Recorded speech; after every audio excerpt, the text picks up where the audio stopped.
আমরা যখন মন্দিরে ভগবানকে দেখতে যাই কেউ খালি হাতে যায় কি না। শাস্ত্র বলছে 4টি স্থানে কখনো খালি হাতে আসতে নাই মা।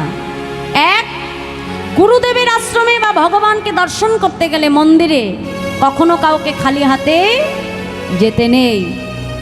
দ্বিতীয়, ভাগবত আসরে বা হরিবাসরে ভক্তকে খালি হাতে আসতে নাই। কেন মা? কারণ যেমন বাড়িতে আমরা পুজো করালে ব্রাহ্মণকে পুজোর অন্তে দক্ষিণা দিই। কেন দিই? কারণ দক্ষিণা না দিলে পুজো করানোর কিন্তু কোনো ফল হয় না। তেমন হরিনাম শ্রবণ অন্তে, ভাগবত কথা শ্রবণ অন্তেও দক্ষিণা প্রদান করতে হয়। তৃতীয়, কোনো বন্ধুর বাড়িতে বন্ধুকে কখনো খালি হাতে যেতে নাই মা।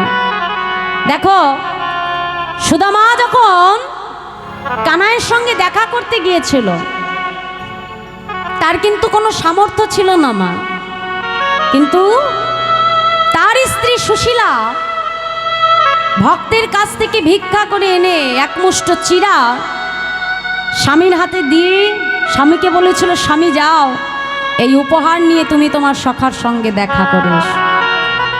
তাহলে খালি হাতে কিন্তু সে ভগবান দর্শনে যায় না। বন্ধুর বাড়িতে কখনো কাউকে খালি হাতে আসতে নাই। আর চতুর্থ হলো, শ্বশুরালয়ে জামাইকে কখনো খালি হাতে যেতে নেই। এই 4টি স্থানে কখনো কিন্তু খালি হাতে আসতে নাই মা। তাহলে আজকে যারা গৌর দর্শনে আসছে কেউ কি খালি হাতে আসে? যার যেমন সামর্থ্য কিছু না কিছু নিয়ে ভগবানকে দর্শন করতে আসছে। আর যখন ভগবানকে দর্শন করতে আসছে গৌর হরি গোবিন্দ ঘোষকে ডেকে বলছে, এই যে গোবিন্দ, এদিকে এসো। হ্যাঁ, খুব চিন্তায় পড়েছিলে না গো, এত ভক্ত সেবা দেবে কেমন করে? আর চিন্তা নেই তো, যাও এবার সকল ভক্তের জন্য তাড়াতাড়ি রন্ধন করো।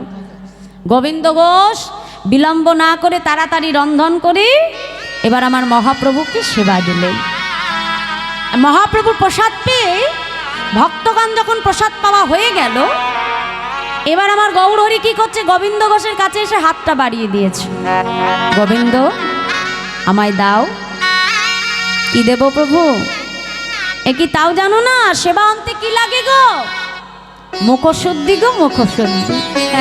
ও প্রভু, বেশ বেশ, তুমি একটু অপেক্ষা করো, আমি এক্ষুনি যাব আর আসব। এই বলে 5 ক্রোশ পথ দূরে মহাপ্রভুর সেবার জন্য গোবিন্দ ঘোষ মুখশুদ্ধি ভিক্ষা করতে যাচ্ছে। তাহলে কটা হরি তো কি ভিক্ষা করে পেল মা? কটা? 2টো, তাই তো? তাহলে এই যে যেতে 5 ক্রোশ, আবার ফিরে আসতে 5 ক্রোশ, 5-এ 5-এ কত হয়? 10। তাহলে এই 10 ক্রোশের পথ তো আর কম দূরের পথ নয় মা। এখন গোবিন্দ ঘোষ যখন যাচ্ছে, আবার এই ফিরে আসতে গিয়ে বড় ক্লান্ত হয়ে পড়েছে। তা একটা গাছের নিচে বসে বসে বিশ্রাম করছে আর চিন্তা করছে যে আজ তো আমি 2টো হরি তো কি পেয়েছি, তাই 2টো হরি তো কি প্রভুকে দিয়ে কাজ নেই, না জানি কাল আবার কোথায় যে বলবে গোবিন্দ আমায় হরি তো কি দাও। হ্যাঁ, তখন আমি কোথায় পাবো? আরে বাবা, প্রভু তো আর জানতে পারছে না যে আমি কি দিয়ে কি করব। একটা কাজ করি, বরং একটা প্রভুকে দেব, আরেকটা আমি আমার কাছে রেখে দেব, যেই চাইবে তখন বার করে দেব। এই বলে মনের আনন্দে একটা হরিতকে নিজের কাছে সঞ্চয় করে রেখে, আর একটা হরিতকে হাতে নিয়ে গৌর হরির কাছে ছুটতে ছুটতে আসে, গৌর হরি, গৌর হরি, গৌর হরি, এই নাও, এই নাও ধরো প্রভু। মহাপ্রভু আজ কোনো কথাই বলল না মা। একটা হরিতকে গোবিন্দ ঘোষের কাছ থেকে নিয়ে মহাপ্রভু সেবা করে নিলেন। এইবার সেবা করে ভক্তগণকে ডাকছে, ভক্তগণ চলো, আর বিলম্ব নয়, পুনরায় আবার আমরা এই পূর্বস্থলী হতে তীর্থ ভ্রমণের উদ্দেশ্যে বাহির হব। মহাপ্রভু কি করলো মা? আবার সেই অগণিত ভক্তকে নিয়ে তীর্থ ভ্রমণের উদ্দেশ্যে পুনরায় আমার মহাপ্রভু আবার বাহির হলেন। এবার আমার গৌর হরি ছুটে যাচ্ছি, আর ভক্তগণ পেছনে গৌর নাম গাইতে গাইতে আসছে। কি বলছে? ভজ গৌরঙ্গ, কহ গৌরঙ্গ, লহ গৌরঙ্গের নাম রে।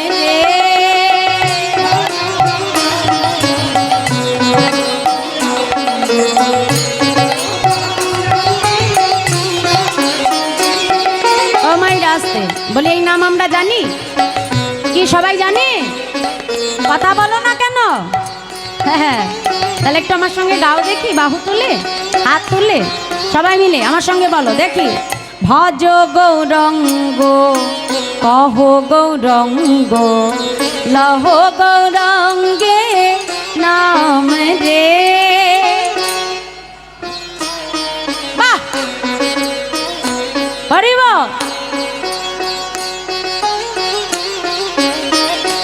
এই যে দেখো মা, তোমরা যে এত সুন্দর করে গাইছো, এটা কিন্তু আমার কাজ হচ্ছে না, তোমাদের কাজ হচ্ছে। দেখো, আমি সারা জীবন কষ্ট করে যদি ব্যাংকে 1 লক্ষ টাকা জমিয়ে রাখি, ধরো সারা জীবন খুব কষ্ট করে আমি 1 লক্ষ টাকা এক জায়গায় করে ব্যাংকে জমিয়েছি, তো ব্যাংকে টাকাটা রেখেও মনে কিন্তু শান্তি নেই বাবা। টাকাটা রাখবার পরে কি করি? একজন নমিনেশন রেখে দিই, কেন? তাই না কি বাবা? তাই তো, নমিনি কেন রাখি বাবা? আমি যদি মরে যাই আমার ছেলে টাকাটা পাবে। তাহলে টাকা রেখেও মনে শান্তি নেই বাবা। সবাই জানি যে আমি মরে গেলে টাকা আমার সঙ্গে যাবে না, টাকা কে পাবে? ছেলে পাবে, কি মা? তাই তো। তাহলে এই যে জাগতিক জগতের সম্পদ, এটাই জগতেই থেকে যাবে। 5 তলা বাড়ি করব, সোনা দিয়ে বাঁধিয়ে রাখবো, বাড়িটা এখানেই থাকবে, সঙ্গে নেব কি? তাহলে সঙ্গে কি যাবে? এই যে এখানে বসে যে করতালি দিয়ে হরিনাম গাইছো, এই তোমার এই টাকাটা কেউ তোমার কাছ থেকে নিতে পারবে না। এই কোটিটা সারা জীবন তোমার খাতায় সঞ্চয় হয়ে থেকে যাবে, আর শেষের দিনে এটারই কিন্তু বিচার হবে বাবা, অন্য কিছুর হবে। কটা বাড়ি, কটা গাড়ি, কটা সোনার আংটি, এগুলো দেখবে না, কি দেখবে? কতটা হরিনাম করেছো, এটাই তোমার বিচার। জয় রাধে। তাহলে যার যার টাকা, তাকে তাকে এখানে বসেই এখন গুছিয়ে রাখতে হবে। হরি বল, হাত তোলো দেখি আমার সঙ্গে, জোরে জোরে গাইবে, বলো। ভজ গৌরঙ্গ কহ গৌরঙ্গ লহ গৌরঙ্গে নাম রে, বলো। এই তো রাধে।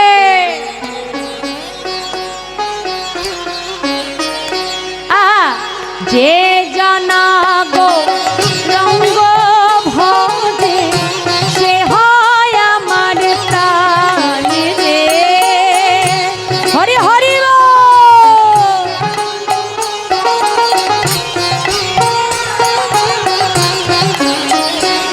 আর যে জানা গৌরঙ্গ ভজে, সে হয় আমার প্রাণ রে।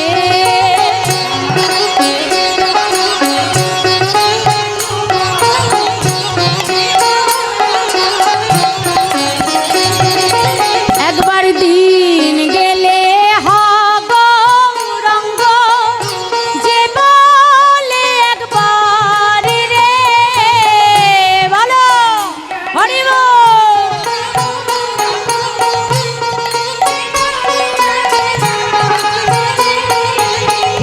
সে জন আমার হয়, আমি হই তার রে।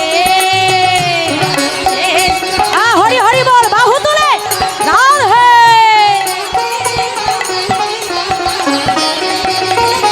ভজ গৌরঙ্গ কহ গৌরঙ্গ লহ গৌরঙ্গের নাম রে।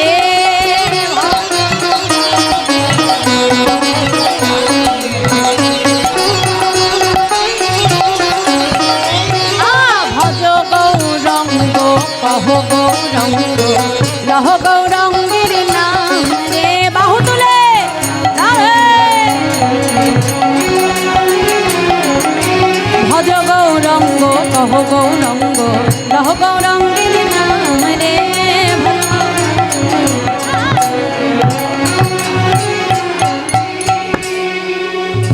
গৌর নাম গাইতে গাইতে গৌর হরি আসলেন কোথায়?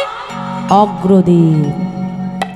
আর যেই না প্রভু আমার অগ্রদ্বীপে এসে গেলে, ভক্তগণকে ডেকে বলছে, ভক্তগণ আর বিলম্ব নয়, যাও গোবিন্দ, আজ এখানেই আমি বিশ্রাম করব, আর এখানেই সকল ভক্তের সেবার আয়োজন তুমি করো। গোবিন্দ ঘোষ বিলম্ব না করে তাড়াতাড়ি রন্ধন করে মহাপ্রভুর সেবার আয়োজন করলেন। আর আজ আমার গৌর হরির সেবা করে গোবিন্দ ঘোষের কাছে পুনরায় আবার হাতটা বাড়িয়ে দিয়েছে, গোবিন্দ দাও। আর যেই না বলেছে গোবিন্দ দাও, গোবিন্দ ঘোষের মনে তো আনন্দ ধরে না। হ্যাঁ প্রভু, আমি তো জানতাম তুমি কালও চেয়েছো আর আজও চাইবে। তাড়াতাড়ি কি করলো মা, যে হরিতকিটা সঞ্চয় করে রেখেছিল তাড়াতাড়ি তাড়াতাড়ি কি করলো, সেই অঞ্চল খুলে হরিতকিটা হাতে নিয়ে বলছে, ও প্রভু এই নাও, এই নাও ধরো। গোবিন্দ, কাল যখন তোমার কাছে আমি হরিতকি চেয়েছিলাম তোমার দিতে বিলম্ব হয়েছিল, কিন্তু আজকে চাইবা মাত্রই এত তাড়াতাড়ি কোথায় পেলে?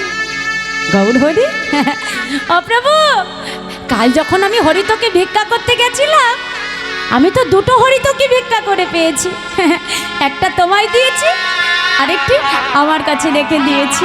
বলো প্রভু, আমি ভালো করিনি? গোবিন্দ, তুমি যে সন্ন্যাসী গোবিন্দ,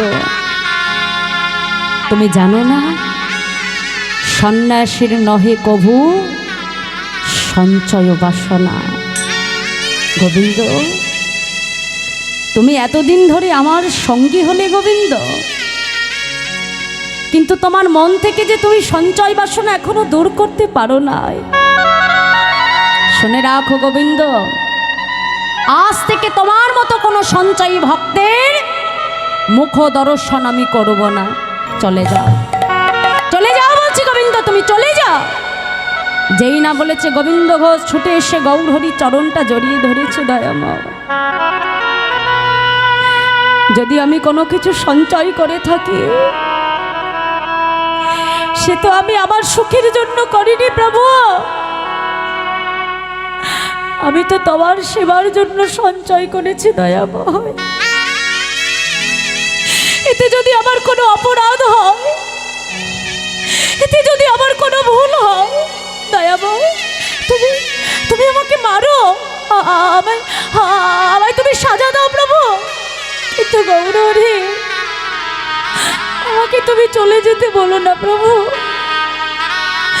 তুমি ছাড়া যে জগতে আমার আপন বলতে কেউ নাই। দয়াময়, আমাকে তুমি চলে যেতে বলো না। গৌরহরি গোবিন্দ ঘোষের কোনো কথাই শুনলেন না মা। অগণিত ভক্তকে নিয়ে যখন আমার মহাপ্রভু চলে যাচ্ছে, গোবিন্দ ঘোষ অগ্রদ্বীপের ধুলায় গড়াগড়ি যায় আর বলে, প্রভু তুমি চলে যাচ্ছ, দয়াময় চলে যাও, চলে যাও, তুমি চলে যাও প্রভু। তো যাবার আগে একটা কথা তুমি শুনে রেখো দয়াময়, আমি যদি প্রকৃত তোমায় ভালোবেসে থাকি, আমি যদি মনে প্রাণে তোমাকে ডাকার মতো ডেকে থাকি, তবে এক পক্ষকালের মধ্যে তোমাকে আমার কাছে ফিরে আসতেই হবে, আসতেই হবে, আসতেই হবে। চলে যাও, চলে যাও তুমি দয়াময়, চলে যাও।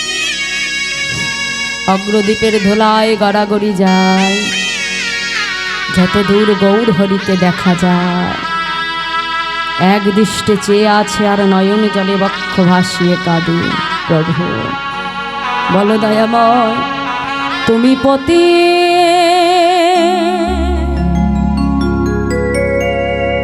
পবন হরি হে,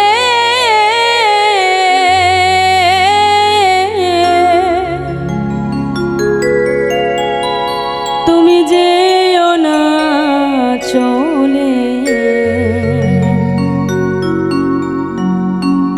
তুমি কৃপা করে দয়াল গো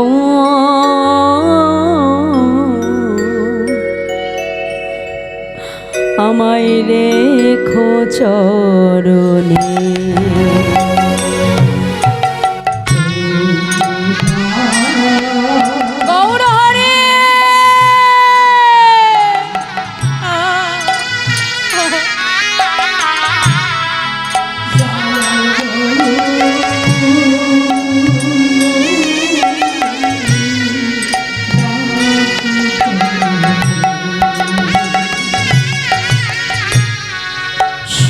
শুনেছে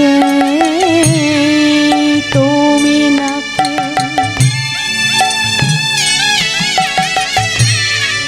দয়াল শিরোমণি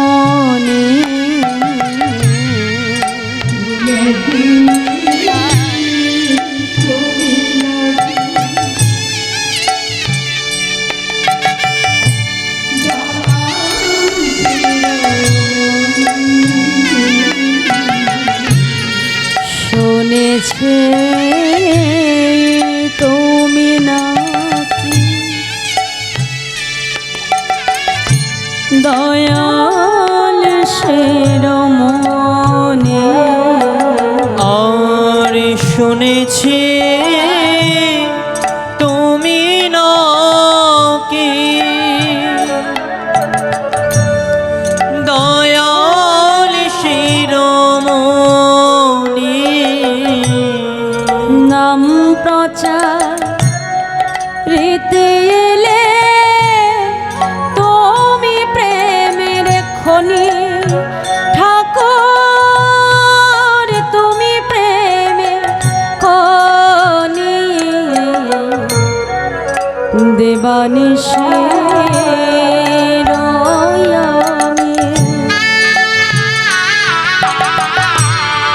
তোমার শরণে দয়া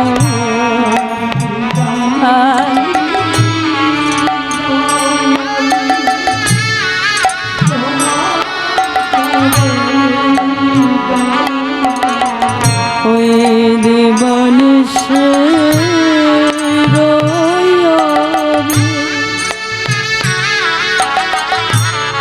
তোমার শরণে দয়া আর দিবনিশি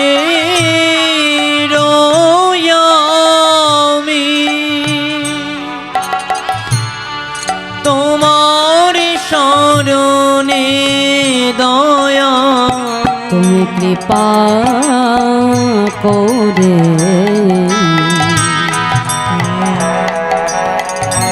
দয়াল গো রাখো চরণে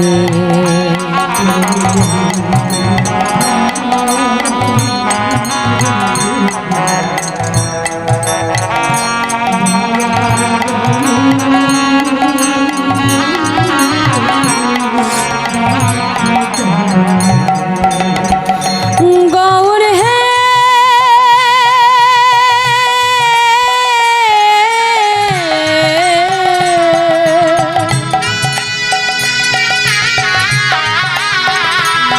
গৌর হে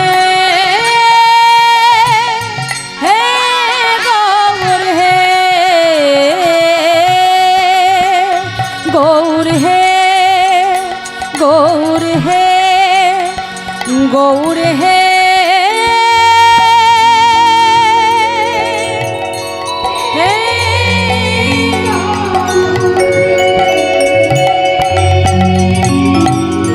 গৌর হরে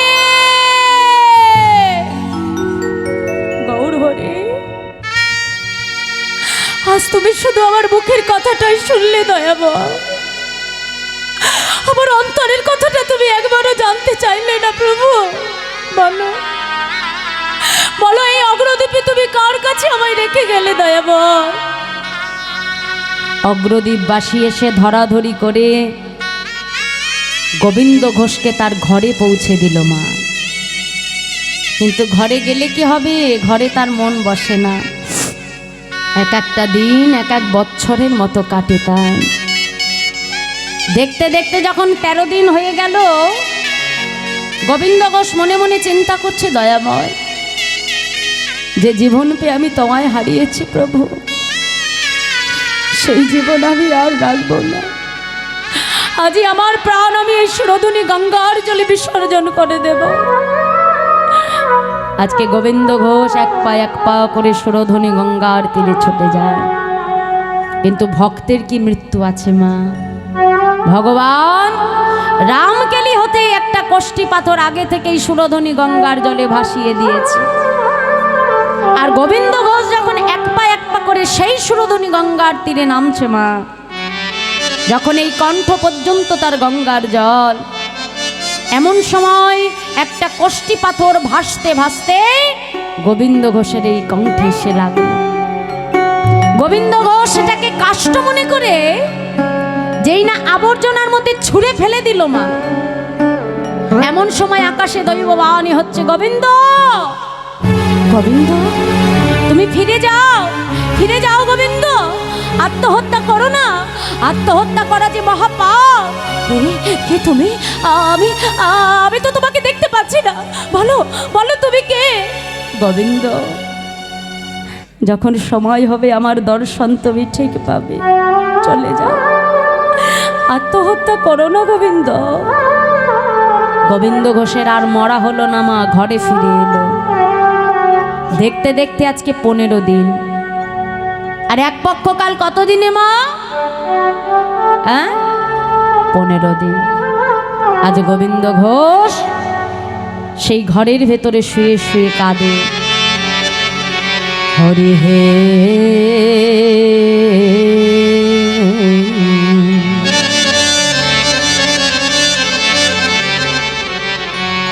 বলো আমার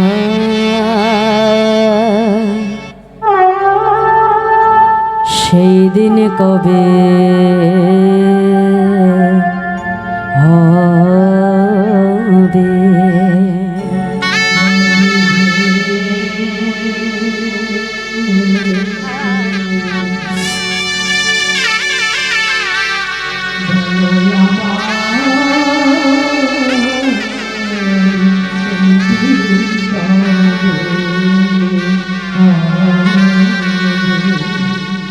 তোমার আশার আসে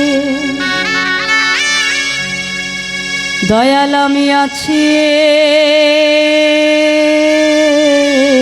বসে, তোমার আশার আসে দয়াল আমি আছি বসে, তোমার আশার আসে দয়াল আমি আছি বসে, কবে তোমার যুগল চরণ দেবে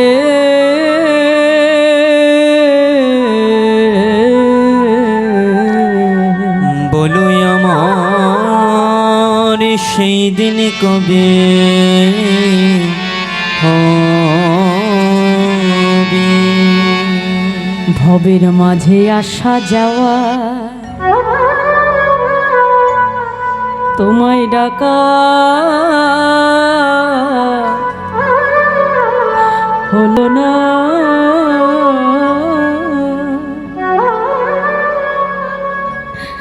যা বলবো বলে ভাবে এলা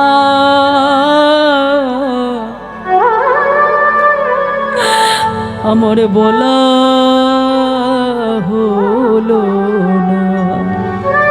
ভবের মাঝে আসা যাওয়া নিতাই গৌর হরি বল হরি বল।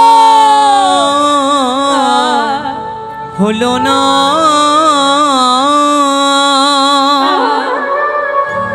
যা বলবো বলে ভবে গেলাম তত বলা হলো না। এটা শুধু আমার গোবিন্দ ঘোষের ডাক নয় মা, আমরা 10 মাস 10 দিন যখন ওই মাতৃগর্ভে ছিলাম মা, গর্ভ যন্ত্রণা সহ্য করতে না পেরে সেদিন ওই ভগবানের চরণে আমরা সবাই প্রতিশ্রুতি করেছিলাম, প্রভু কৃপা করে আমাকে এই গর্ভ হতে তুমি মুক্ত করে দাও দয়াময়।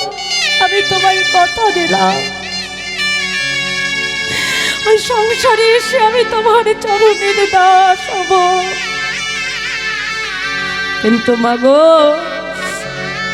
এই সংসার মাঝে এসে স্ত্রী পুত্র স্বজন আত্মীয় পরিবার সবাইকে পেয়ে নিজের স্বরূপ সত্তাকে আমরা ভুলে গেছি। যে গোবিন্দ চরণের দাস হব বলে আমরা কথা দিয়েছিলাম, সেই কথা আমরা ভুলে গেছি মা। প্রতিশ্রুতির কথা আমরা সকলেই ভুলে গেছি। তাই আজ গোবিন্দ ঘোষ বলছে, দেখো ভবের মাঝে আসা যাওয়া, তোমায় ডাকা হলো না।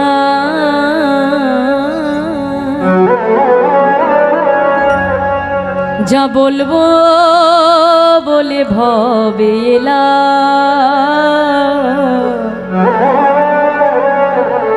আমার বলা হলো না। ভবের মাঝে আসা যাওয়া, প্রভু তোমায় ডাকা হলো না।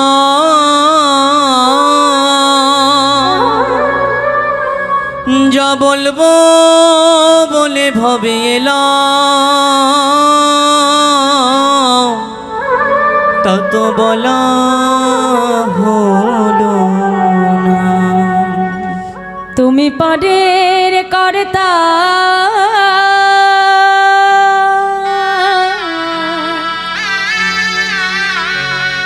হরি আমি শুনি বার্তা।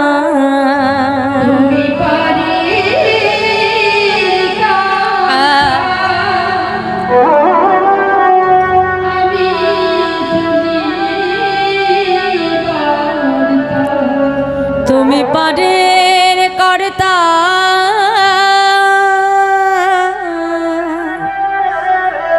হরি আমি শুনি বার্তা।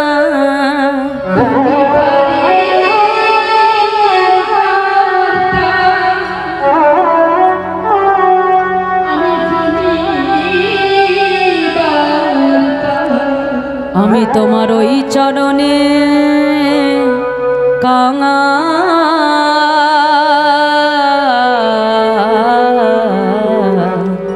পরে করহি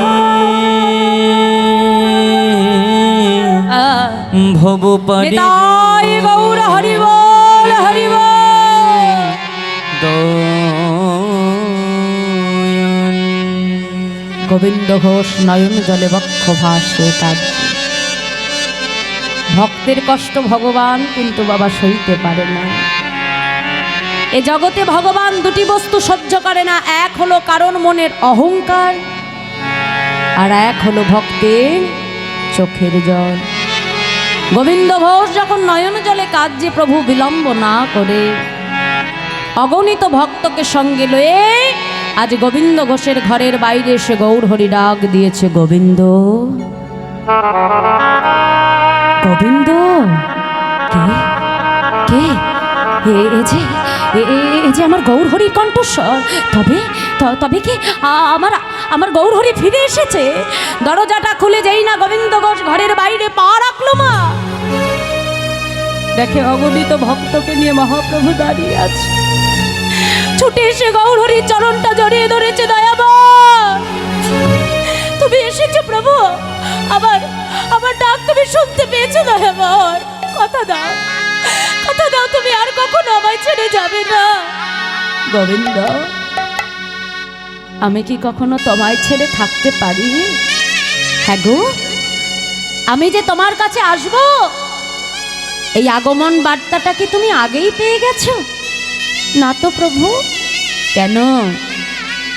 সুরধ্বনি গঙ্গায় গিয়েছিলে নিজের প্রাণ বিসর্জন করবে বলে। যেই না বলেছে গোবিন্দ ঘোষ চমকে উঠেছে।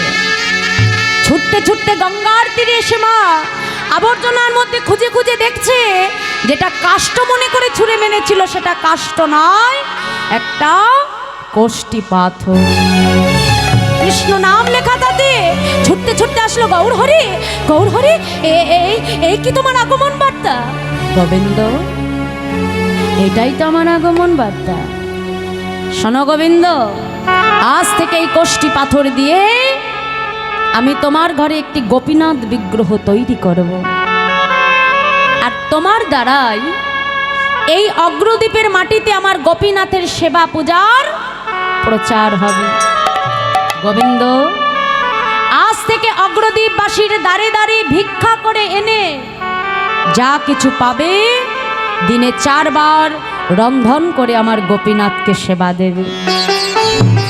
যেন কিছু পূর্বের মতো সঞ্চয় করে রাখতে যেও না, হ্যাঁ? আর শোনো গোবিন্দ, একা একা সংসারে মন বসবে না, তাই যত তাড়াতাড়ি পারো একটি সুকন্যা দেখে তুমি বিবাহ করো, আর আজ থেকে তুমি আমায় ভুলে যাও। যেই না বলেছে আমায় ভুলে যাও, গোবিন্দ ঘোষ ছুটে গিয়ে গৌর হরির হাতটা ধরে টানতে টানতে গৌর হরিকে ঘরের ভেতর এনে মা বাহির থেকে দরজার শিকলটা বন্ধ করে দিয়েছে। প্রভু, একবার তুমি আমায় ছেড়ে চলে গেছো দয়াময়, আর আমি তোমাকে যেতে দেব না প্রভু। দেখো, এই তো আমি শিকল দিয়ে বেঁধে দিয়েছি, আর আর তো তুমি আমায় ছেড়ে যেতে পারবে না, পারবে না গৌর হরি, আর যেতে পারবে না। ভগবানকে কি কখনো শিকলে বাঁধা যায় না? দরজার শিকল বন্ধ করে দিয়ে যেই না গোবিন্দ ঘোষ ঘরের বাইরে পা রাখলো, মা কি দেখলো জানো? দেখে ঘরে গোরা বাইরে ও গোরা, হরি হরি দেখে ঘরে গোরা বাইরে ও গোরা,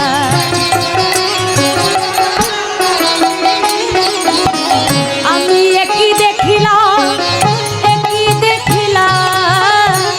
দেখে ঘরে গোরা বাইরে ও গোরা,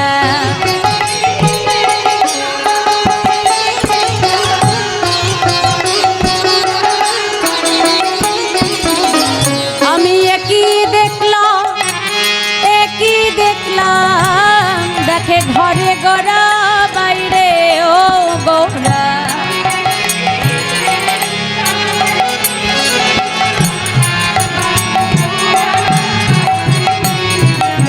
আমার গৌর গোপীনা একই হলো, দেখে ঘরে গোরা বাইরে ও গোরা,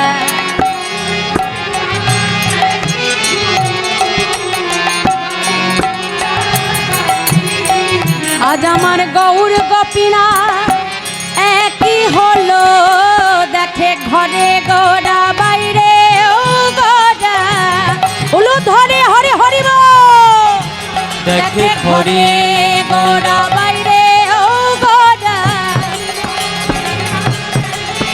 দেখে ঘরে গোরা বাইরে গোরা, দেখে ঘরে গোরা বাইরে গোরা, দেখে ঘরে গোরা। আমাদের গোপীনাথে অভেদ জানিবে,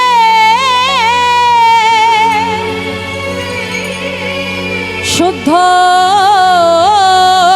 ভক্তিতে গোপীনাথে তুমি সেবা যে করিবে,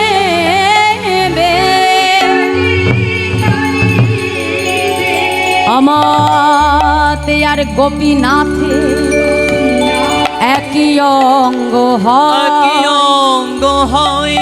গোপীনাথে সেবা দিলে যেন আমি পাইব নিশ্চয়।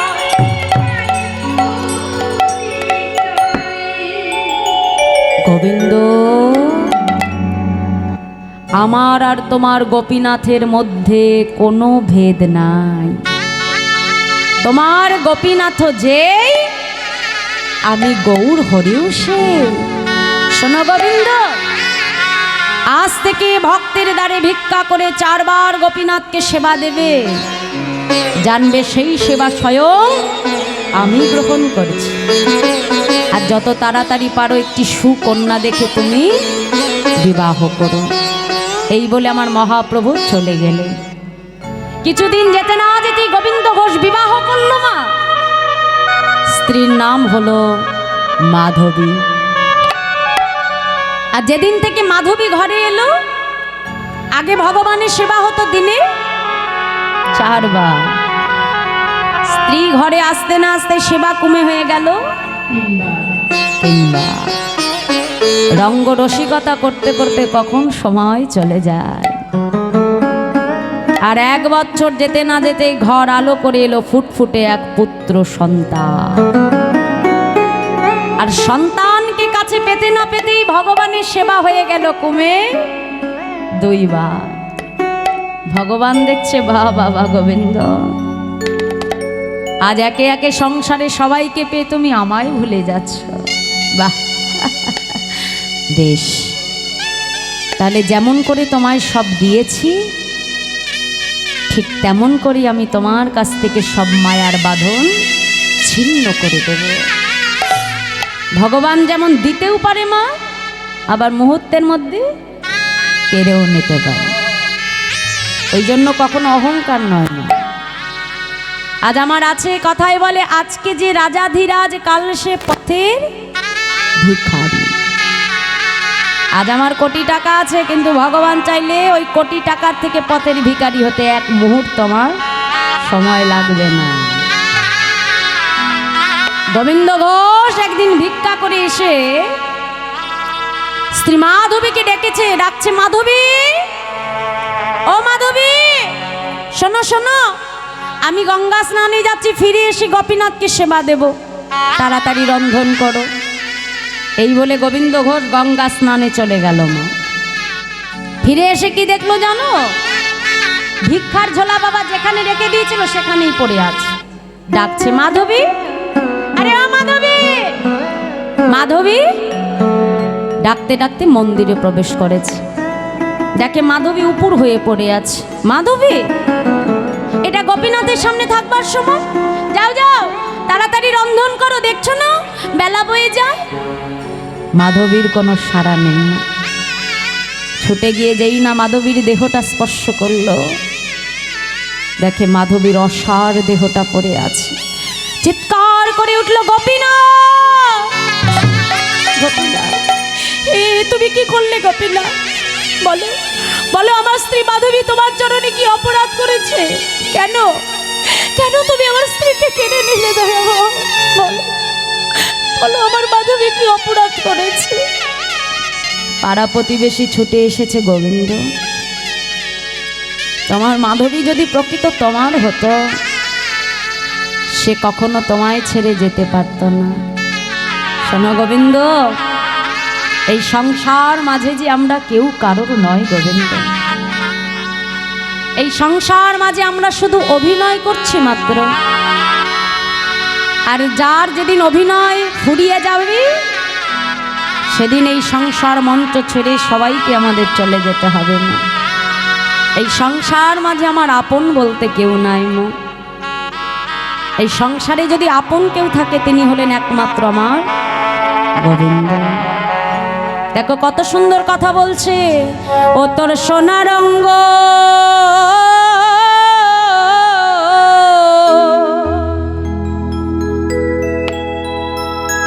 সেদিন হবে ভঙ্গরে,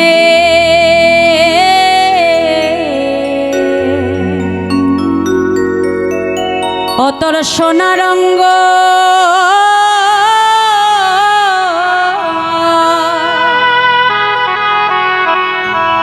সেদিন হবে ভঙ্গরে।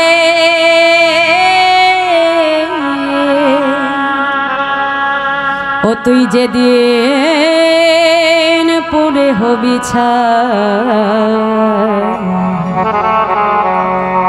নীল আকাশে যাবি উড়ে,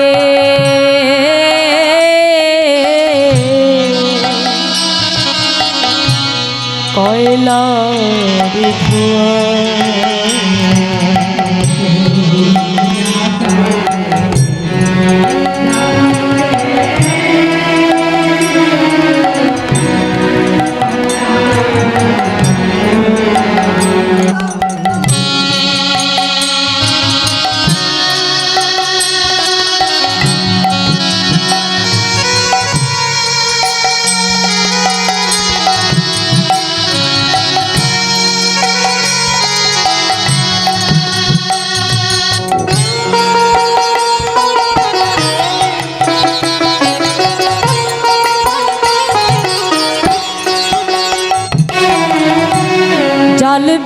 অঙ্গ খোঁচে খোঁচে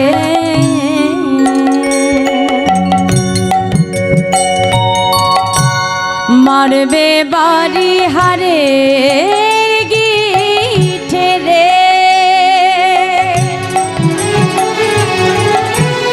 জ্বালবে অঙ্গ খোঁচে খোঁচে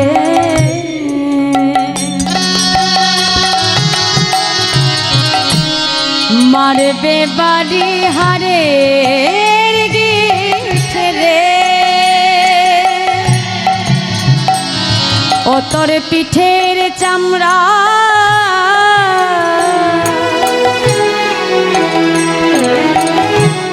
সেদিন যাবে ফেটে রে।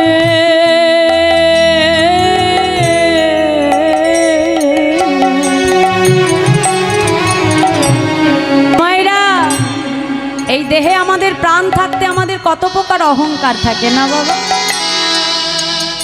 কেউ যদি দেখতে সুন্দর হয় জগতে তার রূপের অহংকার আসে মা। কেউ যদি একটু পড়াশুনো বেশি জানে তার হয় বিদ্যার অহংকার। কেউ যদি উচ্চকুলে জন্মায় তখন তার আসে জাতির অহংকার। হ্যাঁ, আবার কারোর মধ্যে আসে মহত্বের অহংকার, আবার আসে কারোর টাকা পয়সা বেশি থাকলে ঐশ্বর্যের অহংকার। কিন্তু মা আজ যে আমার মনের এত অহংকার, এই সব অহংকার এক জায়গায় গেলে পুড়ে ছাই হয়ে যায়। দেখো আজকে যার লক্ষ টাকা আছে তাকে যখন শ্মশান ঘাটে দাহ করা হবে তার দশা কি হবে? এক মুষ্ট ছাই। আবার মাঝে পথের কাঙাল যার নিজের বলতে কিছু নাই তাকেও যখন দাহ করবে তার দশাও এক মুষ্ট ছাই। তাহলে এত অহংকার কেন মন? হ্যাঁ, কি বলছে? মারবে অঙ্গ খোঁচে খোঁচে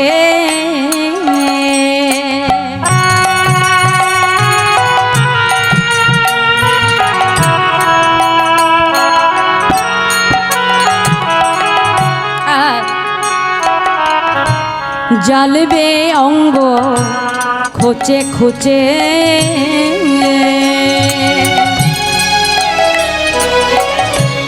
মারবে বাড়ি হারে গিঠে রে, জ্বালবে অঙ্গ খোঁচে খোঁচে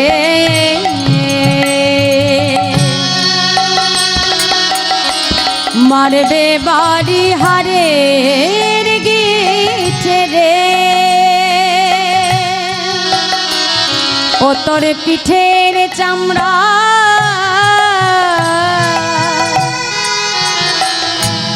সেদিন যাবে ফেটে রে।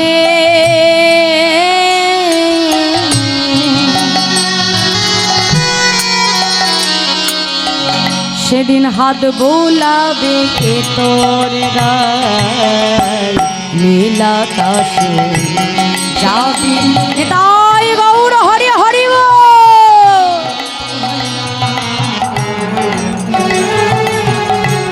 নীলা কাশে যাবি উড়ে কয়লার ধোয়া নীলা কাশে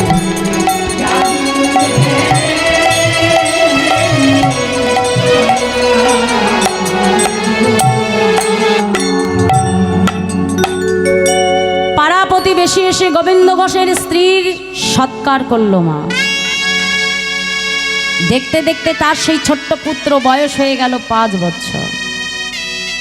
ওই গোপীনাথ যখন মাঠে খেলতে যায়, খেলার শেষে দেখে সবার মায়েরা এসে কত আদর করে, চুম্বন করে কোলে তুলে নেয়, কিন্তু গোপীনাথকে কেউ কাছেও নেয় না, কেউ কোলেও নেয় না।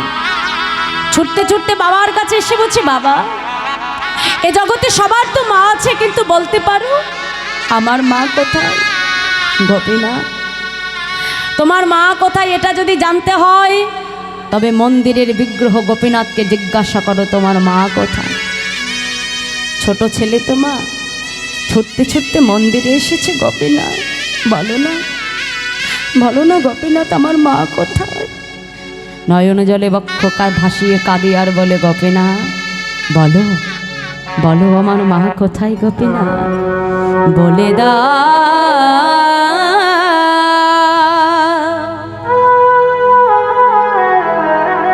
হে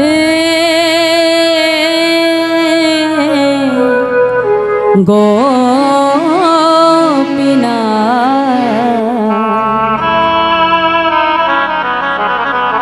বলো কোথায় আমার মা।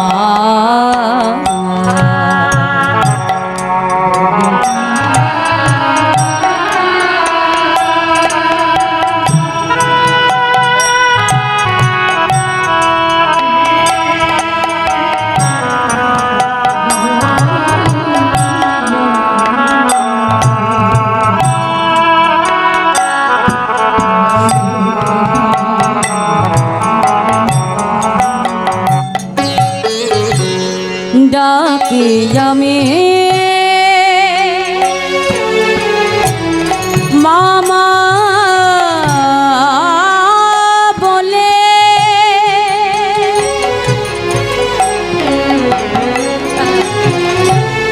মাঝে আমার নেই না কোলে,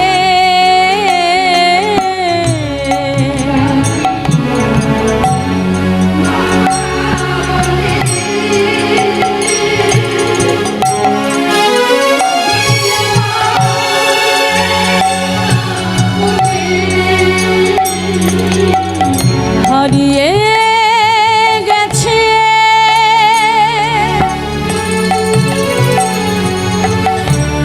গোপীনা,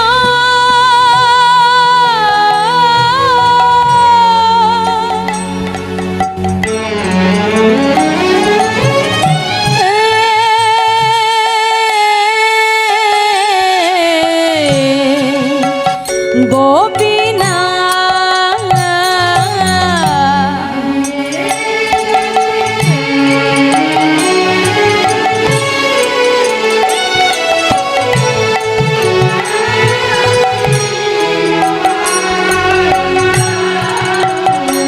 আমি খুঁজে পেলাম না, বলো কোথায় আমার মা।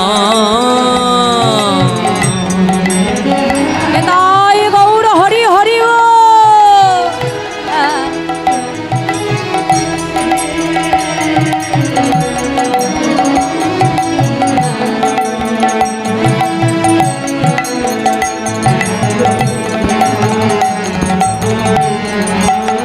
বলো কোথায় আমার মা, বলো কোথায় আমার মা। গোপীনা, গোপীনা আজ তোমাকে বলতে হবে, বলো বলো গোপীনা তোমার মা কোথায়, কেন কেন তুমি আমার মাকে কেড়ে নিয়েছো দয়াময়, বলো আমি কি অপরাধ করেছি তোমার চরণে। গোবিন্দ ঘোষ সন্তানের কষ্ট সহ্য করতে না পেরে ছুটে এসে গোপীনাথকে ডেকে বলে, গোপীনাথ কে বলেছে তোর মা নেই, ও গোপীনাথ আজ থেকে আমি তোর মা, আজ থেকে আমি তোর বাবা। ছুটে এসে যেই না পুত্র গোপীনাথকে কোলে নিতে গেল মা, দেখে পুত্র গোপীনাথের মুখ থেকে ঝলকে ঝলকে রুধির ধারা বইছে, চিৎকার করে উঠল গোপীনাথ, গোপীনাথ তুই আমার স্ত্রীকে কেড়ে নিয়েছো, আমি কিচ্ছু বলিনি, আমার পুত্রকে তুমি কেড়ে নিও না দয়াময়, আমার সন্তানকে তুমি কেড়ে নিও না প্রভু। পুত্র গোপীনাথের মুখ থেকে যখন ঝলকে ঝলকে রক্ত ধারা বইছে, পুত্র গোপীনাথকে বক্ষ মাঝে জড়ায় ধরে বিগ্রহ গোপীনাথের সম্মুখে চিৎকার করে কাঁদে আর বলে, গোপীনাথ কেড়ে নিও না,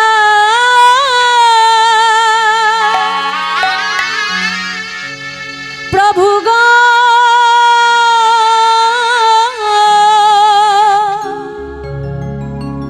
কেড়ে নিও না,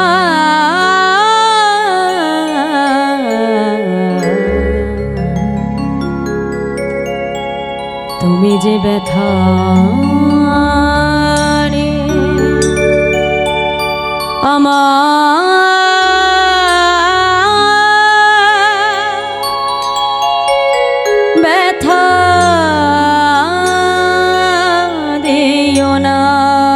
প্রভু।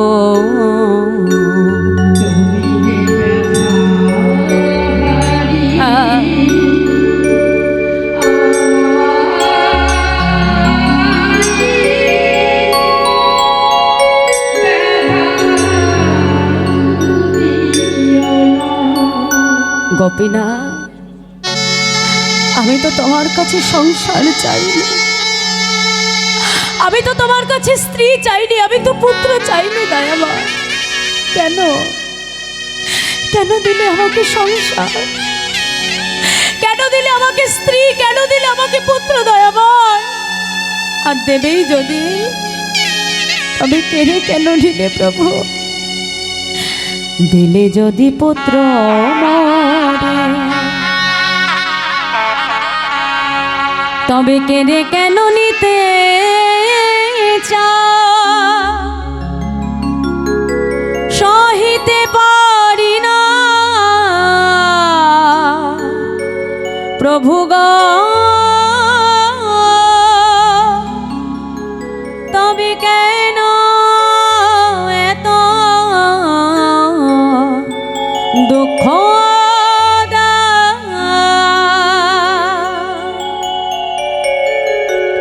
এ বিষম বেদনা? আমি আর সহিতে পারি না প্রভু গো।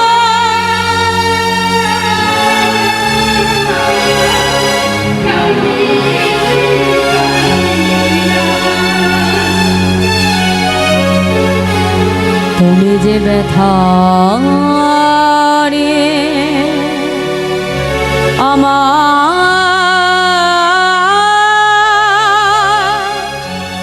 ব্যথা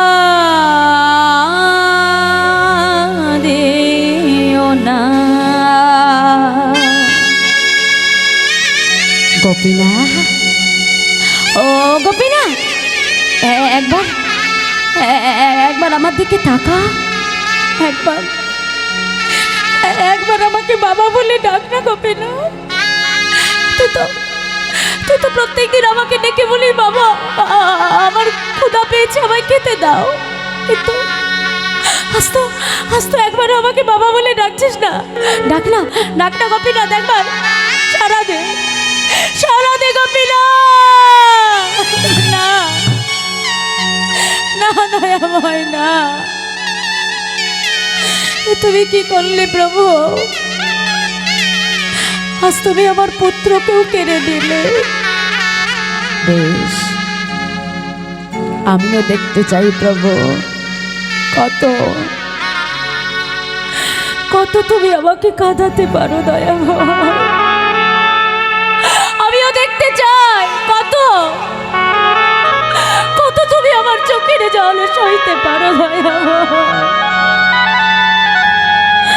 আমিও দেখতে চাই কত আমার পরীক্ষা নিতে পারো প্রভু। নিজের হাতে নিজের পুত্রকে সমাধিস্থ করলেন। মন্দিরে এসে গোপীনাথকে ডেকে বলে, গোপীনাথ শুনে রাখো, আজ থেকে এই গোবিন্দ ঘোষ আর তোমার সেবা পূজা করবে না। না না না গোপীনা, আজ থেকে তুমি যেমন অনাহারে থাকবে, আজ থেকে তোমার ভক্ত গোবিন্দ ঘোষ অনাহারেই থাকবে। আমিও দেখি কত কত তুমি আমাকে কাঁদাতে পারো দয়াময়। মন্দিরে শুয়ে শুয়ে নয়ন জলে বক্ষ ভাসিয়ে কাঁদে আর বলে, প্রভু গো ভগবান,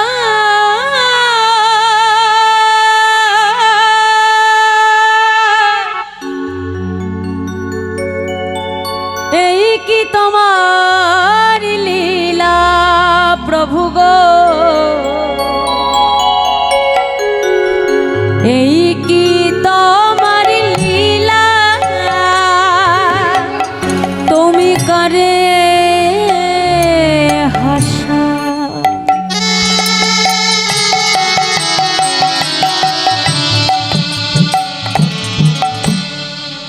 করে কাঁদো।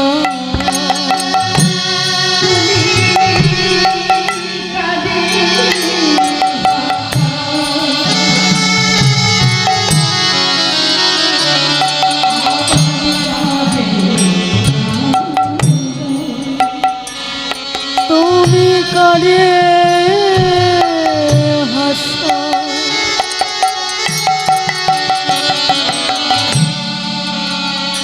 আবার কাঁদে কাঁদা। তুমি করে হাসো, আবার করে কাঁদো। ওগো বুঝি না তোমার খেলা ভগবান,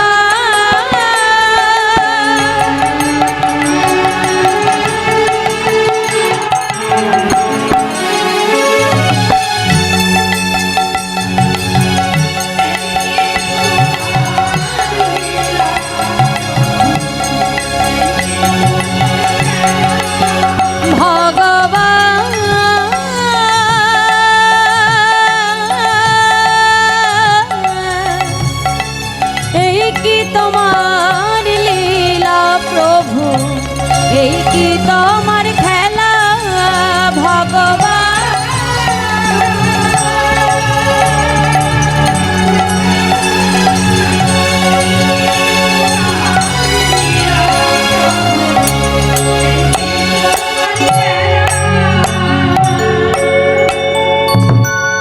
দেখতে দেখতে একদিন, দুদিন, 3 দিন হয়ে গেল। নিজেও সেবা করে না, ভগবানকেও সেবা দেয় না। মন্দিরে শুয়ে শুয়ে হা পুত্র ও পুত্র বলে কাঁদে। ভক্তের কষ্ট ভগবান আর সইতে পারল না মা।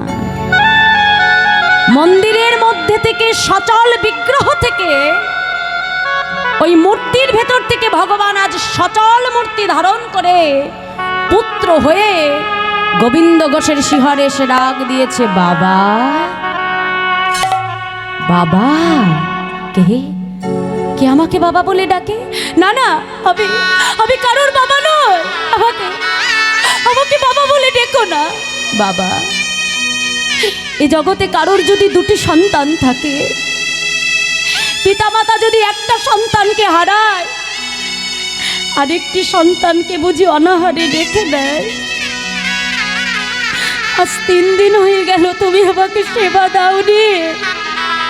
গোপীনা, তুমি যে আমাকে বাবা বলে ডাকছো, তুমি জানো এ জগতে প্রত্যেকটা পিতামাতা একটা সন্তান কেন চায়? যাতে শেষের দিনে ওই সন্তান নিজে হাতে পিতামাতার অন্তিম ক্রিয়া সমাধা করে। বলো, তুমি যে বাবা বলে আমাকে ডাকছো, শেষের দিনে তুমি আমার জন্য ধরা পড়বে গোপীনা? পড়বো বাবা। আমার জন্য কাছা পড়বে গোপীনা? পড়বো। আমার জন্য তুমি হব্বিষ্যি অন্ন খাবে? আমি কথা দিলাম খাবো বাবা। গোপীনা, আমার জন্য তুমি পিণ্ড দান করবে গোপীনা?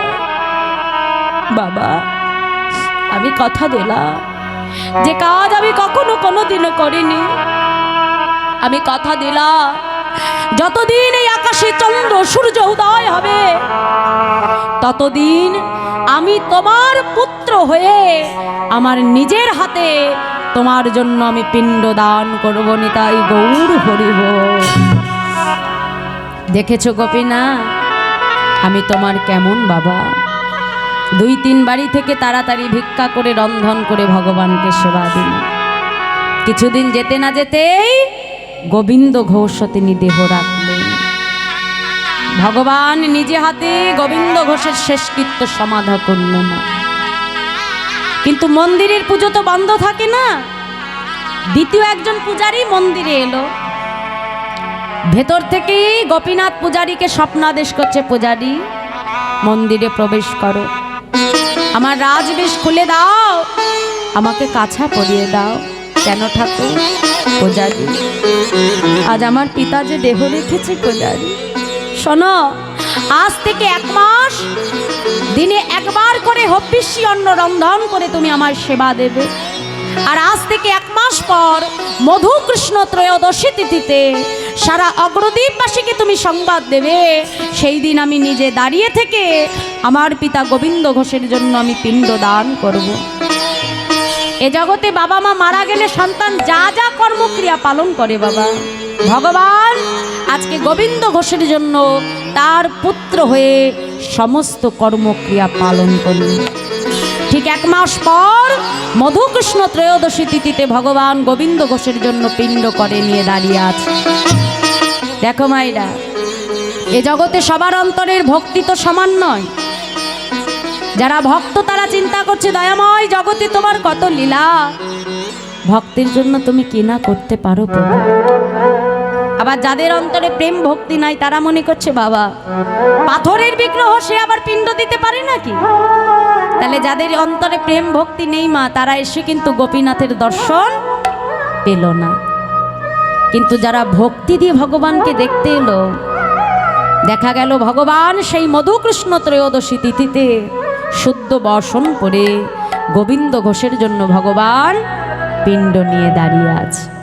তা সেই দিন যে শুধু ভগবান পিণ্ড দিয়েছিল তা নয় মা, আজও পর্যন্ত এই চৈত্র মাস, এখন মাঘ মাস, ফাল্গুন মাস, তারপরে যে চৈত্র মাস, সেই চৈত্র মাসের যে শেষ একাদশী, সেই একাদশী, দ্বাদশী, তারপরে হলো ত্রয়োদশী, সেই ত্রয়োদশী তিথিতে আজও গোবিন্দ ঘোষের জন্য ভগবান একইভাবে আজও ভগবান পিণ্ড দান করে যাচ্ছেন। আর যতদিন পৃথিবীতে চন্দ্র সূর্য উঠবে ততদিনই গোবিন্দ ঘোষের জন্য ভগবান এমনভাবেই পিণ্ড দেবে। তা দেখো মা, এ জগতের আমাদের ছেলে পেলে যতই বাবা মাকে ভালোবাসে, পিতামাতা মারা গেলে কি করে, বড়জোর 1 থেকে 2 থেকে 3 বার পিতামাতার অন্তিম ক্রিয়াকর্ম সমাধি করে, তাই তো হ্যাঁ। তা এখন তো বাবা এমন অবস্থা হয়েছে যে 1 বছরও যায় না। বাবা মা মারা গেলে 1 বছর পর্যন্ত বছরকে ক্রিয়া করে না, কিছুদিন যেতে না যেতে 1 বছরের বছরকে ক্রিয়া হয়ে যায়। কি মা, তাই না? 1 বছরও অপেক্ষা করা যায় না। ভগবান আজকে দেখিয়ে দিল, হে জি, যদি কখনো আমাকে তোমরা কাষ্ঠ পাথরের বিগ্রহ মনে না করে যদি কখনো তোমরা আমাকে নিজের সন্তান করতে পারো, যদি নিজের সর্বস্ব আমার চরণে সমর্পণ করতে পারো, তবে আমি তোমার সন্তান হয়ে শেষের দিন এমনভাবেই তোমার অন্তিম ক্রিয়াকে সমাধা করে যাব। তাই গৌর হরি বল। তাই মাগো, গোবিন্দ ঘোষের মনের শেষ বাসনা ছিল ভগবান যেন তারই পুত্র হয়ে তার জন্য নিজে হাতে পিণ্ড দান করেন। ভগবান ভক্ত বাঞ্ছা কল্পতরু, ভক্ত যুগে যুগে যা চায় ভগবান যুগে যুগে তার মনোবাঞ্ছা পূর্ণ করে। তাই আজও সেই ভক্তের বাসনা আমার গৌর হরি একইভাবে পূরণ করে যাচ্ছে। তাই আসুন আমরা লীলা আজকের মতো এখানে বিশ্রাম করব। সবাই মিলে 2টি বাহু তুলে বলবো, ভক্তের বাসনা প্রভু পূরণ করিল, ভক্তের বাসনা প্রভু পূরণ করিল, প্রেমানন্দে বদন ভরে হরি হরি বল, হলো ধরে প্রেমানন্দে বদন ভরে হরি হরি বল, প্রেমানন্দে বদন ভরে হরি হরি বল। জয় সচিনন্দন জয় গৌর হরি, জয় সচিনন্দন জয় গৌর হরি, বিষ্ণু প্রিয়ার প্রাণ বধুয়া নদিয়া বিহারে, বিষ্ণু প্রিয়ার প্রাণ বধুয়া নদিয়া বিহারে, বিষ্ণু